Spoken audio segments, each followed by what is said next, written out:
Hi, my name is Ivan, and today in this tutorial I am going to show you the instructions and procedures in order to do the speaking section in the iTEP placement test.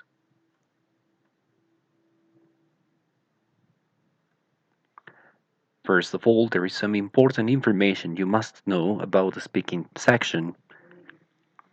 This section is composed of 45 questions that are grouped according to the Common European Framework of Reference for Languages.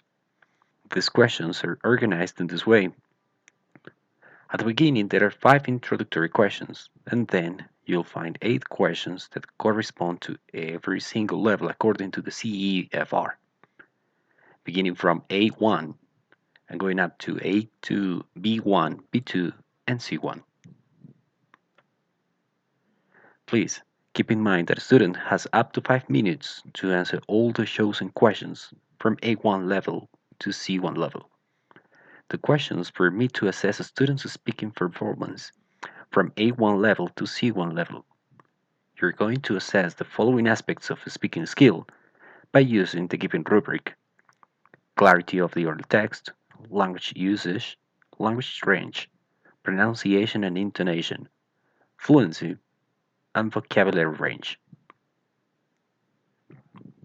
What do you need to do when applying this section to each student presenting the iTEP placement test? The proctor is going to give you the document with the oral test questions and the complete instructions for this session. This is how the document looks like. You'll find here some instructions for the examiner, that means you, and then you'll find samples about the questions you need to ask. As you can see, questions are grouped according to the level.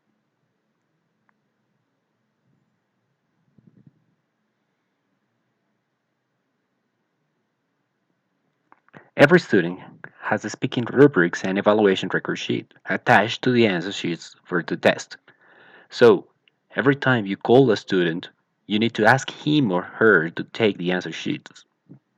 Please look for the speaking rubrics and evaluation record sheet at the end of the answer sheets. The speaking rubrics and evaluation record sheet looks like this.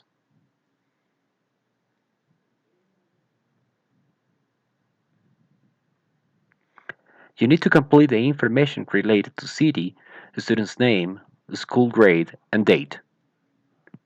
It is not necessary to include the test code, since it has already been given to you.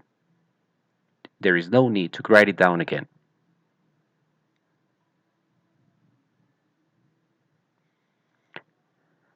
As it was mentioned before, you need to assess the following aspects: clarity, language usage, language range, pronunciation and intonation, fluency, and vocabulary range.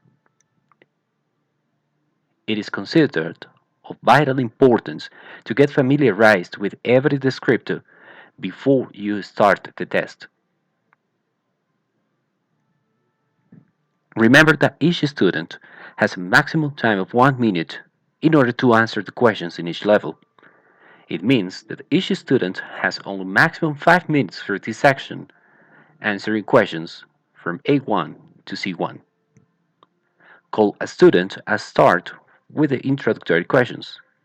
Choose 2 or maximum 3 questions. Questions can be chosen at random. There is no need to follow any specific order.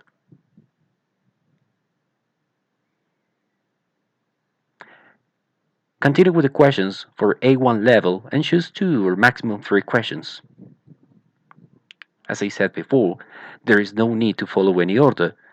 The questions you ask can be chosen by you. If the student answers 2 or 3 questions correctly and without any kind of hesitation, please continue with the questions in the next level. However, if the student fails to respond to these questions, stop in the level and complete the evaluation record sheet. This process should be followed in the next level.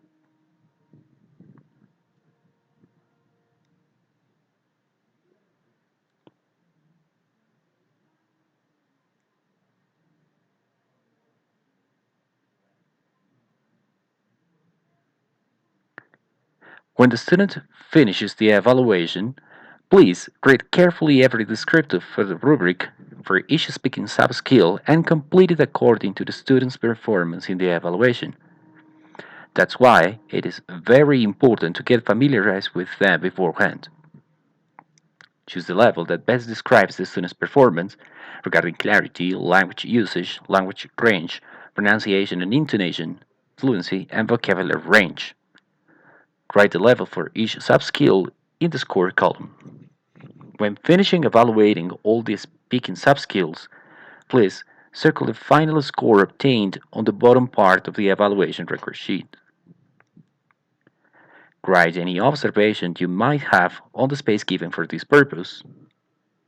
And finally, don't you forget to write your name at the end of the evaluation record sheet.